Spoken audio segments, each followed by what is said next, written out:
let's try round 2, the Woodlands. For this round, we have to change up the type of food. So you'll see in the bowl, we have some shavings that represent dirt, and down on the bottom, we have some longer pasta noodles that represent worms in the dirt. This is the food that's typically found in the Woodlands. Let's start with our pelican's scooping beak. We'll put 15 seconds on the clock and see how many food pieces we get. Ready, steady, go!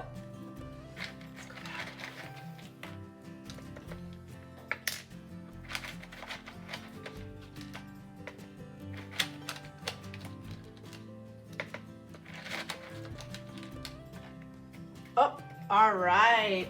So remember, for this one, we can't count the dirt. We can only count the food caught. 1 worm, 2 worms. On our data table right now, let's all take our marker or our pencil and write a big 2 for the pelican in the Woodlands. Dirt and worms go back in.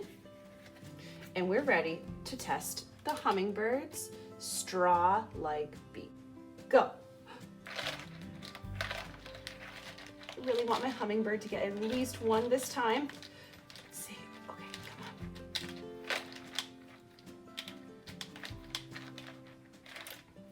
come on. Well, I got a piece of dirt, but unfortunately, my hummingbird just did not catch any worms. Let's take our marker and write a big 0 in the data table. Next, the oriole. We know that our oriole has a tweezer beak. Go.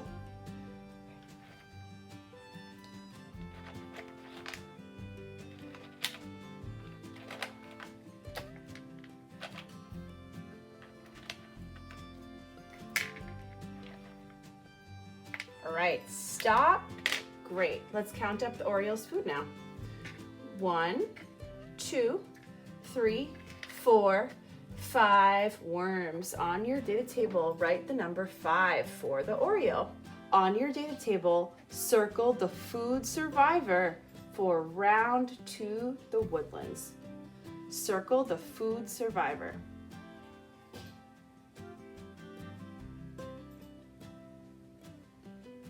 Great job. Yes, the oriole's tweezer beak makes it the food survivor for the Woodlands. That oriole got the most pieces of food. Which bird is best adapted for the Woodlands?